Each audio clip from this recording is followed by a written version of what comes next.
pokes, we need a speed master. Big money flowing, that's a signal in the air. Inside of confidence, for a win we gotta care. Index and Daiso, the tools of the trade. Heels, racing tips, the winning moves are made.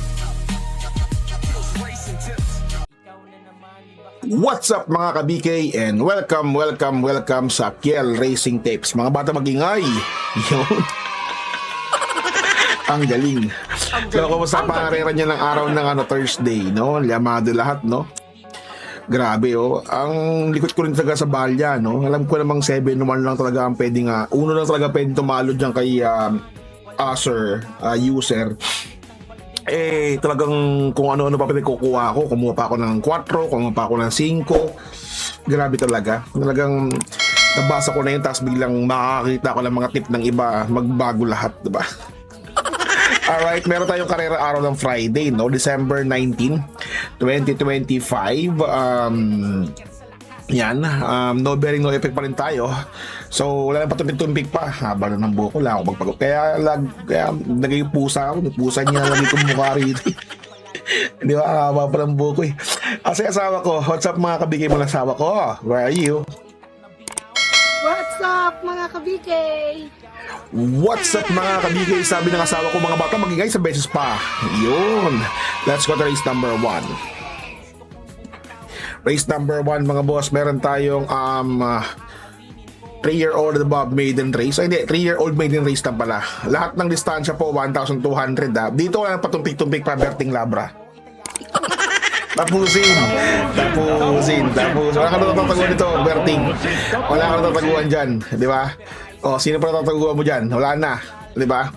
Mga kalaban mo dito, forecast mo dyan, prestigious ba? O sa Thunderstorm? Bahala ka, pero wala ka na tataguan dyan, ha? So, yun lang. Let's go to race number 2. Race number 2, we have 3-year-old above maiden race. Placers po ito. Magaling tong Iron Edge, eh. Magaling to. Nagtala to ng 111. Wait lang ha. Pakita ko sa inyo, mga boss. Nagtala niya ng nagtala to ng 111. Ayan, 111.4 sa kilaban nila user tsaka nila Benji Sprayer, no? Pakita ko sa inyo mga boss ha, para at least may idea kayo. Yan. Uy, sorry. Yan. Ayan po. 111 po yan. Kung nakikita nyo po yan, lakihan po natin niya masyado yan para may idea kayo, no? Yan. Yan po siya. Si 111 na nakalaban nila si Iron Edge user tsaka si Benji Sprayer, no? Unlike tong si ang pwedeng makalaban lang nitong pabor kasi ito si walang iba kundi si entry number Jack 14. Yan. Imported horse din. Nag 112 to kasi segunda kay kay Johnny Danny, no? So ito lang po nakikita kong threat dyan. Pero para sa akin, kung nakakakita ko ng ganito, pinalo nung pinanood ko to, pinalo na ni pinapalo na ni Cortez, di ba? Pero sumrotal, layo pa rin, no? 9 lengths ang pagitan nila ni user, di ba? So yun.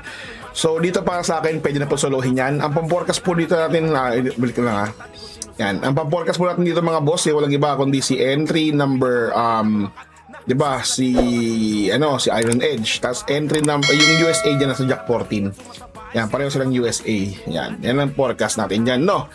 Kayo pa rin na masusunod mga amon tunay kasi piling ko malimado yung karera eh. Pero gagawin natin ng paraan kung paano makakakuha ng dihado, no? So let's go to race number 3. Race number 3 mga boss, meron tayong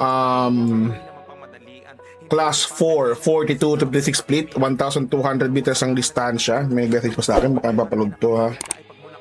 Kailang mga boss, wala naman. Dito, ano tayo dito?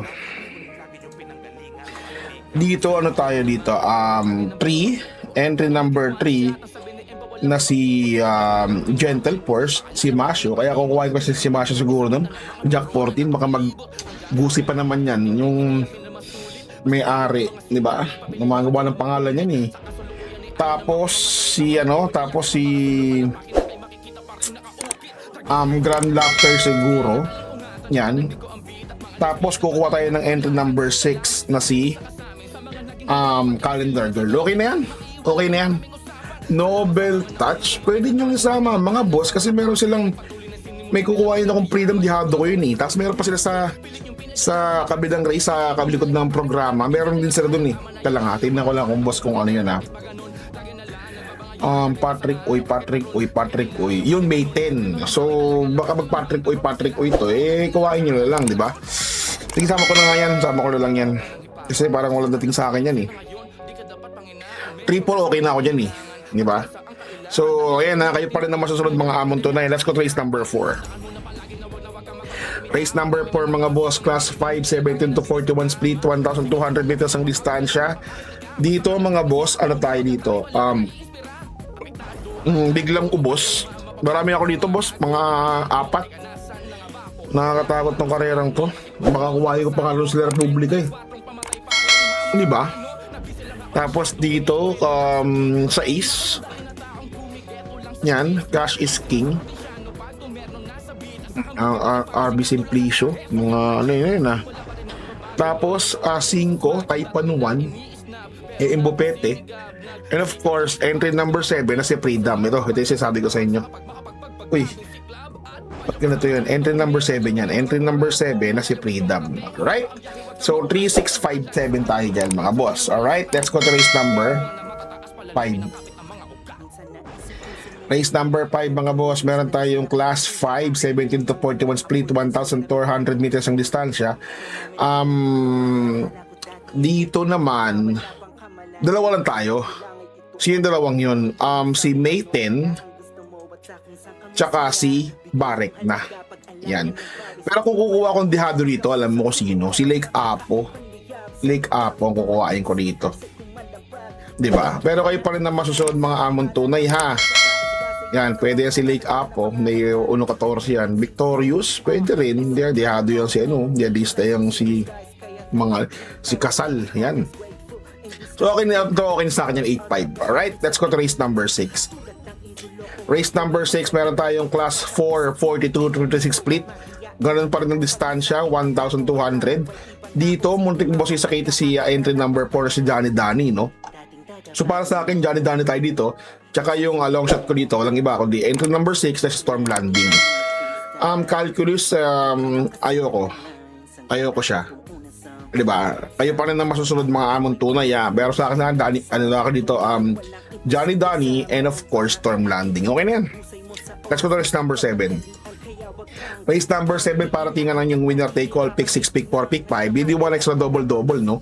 Dito para sa akin 4 ulit ako rito. Para tingnan to. Tapos sa 1741 pa. Dito 4 tayo dyan, Street Magic. Tapos 5, top of the mark.